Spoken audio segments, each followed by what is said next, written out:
श्री सत्यनारायण कथा का प्रथम अध्याय। मित्रों, आपका ज्यादा समय न लेते हुए सीधे कथा की ओर ध्यान करते हैं। तो मित्रों, एक सब्सक्राइब तो कर दो। दोस्तों, एक समय की बात है, नैशिरण्य तीर्थ में शौनिकादि 88,000 ऋषियों ने श्री सूत जी से पूछा, हे प्रभु, इस कलयुग में वेद विद्या रहित मनुष्यों को प्रभु भक्ति किस प्रकार मिल सकती है तथा उनका उद्धार कैसे होगा। हे मुनि श्रेष्ठ, कोई ऐसा तप बताइए जिससे थोड़े समय में ही पुण्य मिले और मनवांछित फल भी मिल जाए। इस प्रकार की कथा सुनने की हम इच्छा रखते हैं। सर्वशास्त्रों के ज्ञाता सूत जी बोले, हे वैष्णवों में पूज्य, आप सभी ने प्राणियों के हित की बात पूछी है, इसलिए मैं एक ऐसे श्रेष्ठ व्रत को आप लोगों को बताऊंगा जिसे नारद जी ने लक्ष्मी नारायण जी से पूछा था और लक्ष्मीपति ने मुनिश्रेष्ठ नारद जी से कहा था।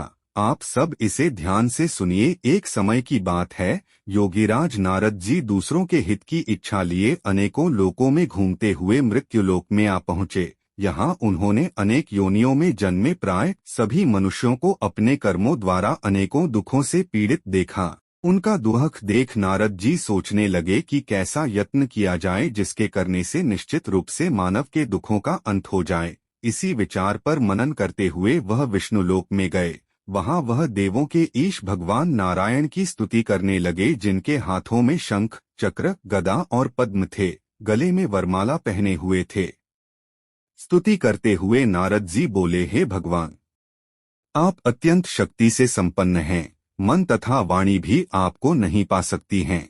आपका आदि, मध्य तथा अंत नहीं है। निर्गुण स्वरूप सृष्टि के कारण भक्तों के दुख को दूर करने वाले आपको मेरा नमस्कार है।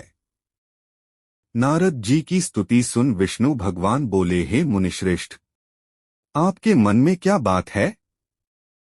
आप किस काम के लिए पधारे हैं? उसे निसंकोच कहो। इस पर नारद मुनि बोले कि मृत्युलोक में अनेक योनियों में जन्मे मनुष्य अपने कर्मों के द्वारा अनेकों दुख से दुखी हो रहे हैं। हे नाथ, आप मुझ पर दया रखते हैं तो बताइए कि वो मनुष्य थोड़े प्रयास से ही अपने दुखों से कैसे छुटकारा पा सकते हैं। श्रीहरि बोले, हे नारद, मनुष्यों की भलाई के लिए तुमने बहुत अच्छी बात पूछी है। जिसके करने से मनुष्य मोह से छूट जाता है, वह बात मैं कहता हूँ, उसे सुनो। स्वर्ग लोक व मृत्युलोक दोनों में एक दुर्लभ उत्तम व्रत है जो पुण्य देने वाला है। आज प्रेमवश होकर मैं उसे तुमसे कहता हूँ। श्री सत्यनारायण भगवान का यह व्रत अच्छी तरह विधान पूर्वक करके मनुष्य तुरंत ही यहाँ सुख भोग कर मरने पर मोक्ष पाता है। श्रीहरि के वचन सुन नारद जी बोले कि उस व्रत का फल क्या है और उसका विधान क्या है? यह व्रत किसने किया था? इस व्रत को किस दिन करना चाहिए? सभी कुछ विस्तार से बताए।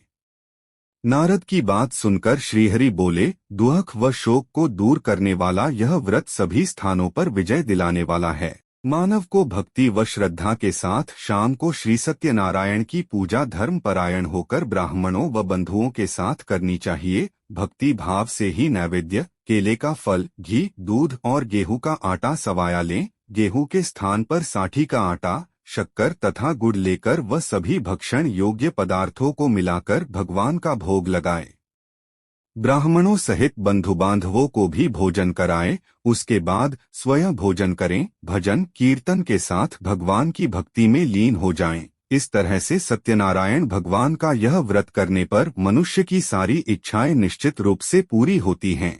इस कलिकाल अर्थात कलियुग में मृत्युलोक में मोक्ष का यही एक सरल उपाय बताया गया है। इति श्री सत्यनारायण व्रत कथा का प्रथम अध्याय संपूर्ण। श्रीमन नारायण नारायण नारायण, भज मन नारायण नारायण नारायण। श्री सत्यनारायण भगवान की जय। दूसरा अध्याय सुनने के लिए ऊपर दिख रहे वीडियो को टच करें और दूसरा अध्याय सुने। और अगर आपने अभी तक सब्सक्राइब नहीं किया है तो जल्दी से सब्सक्राइब कर दो।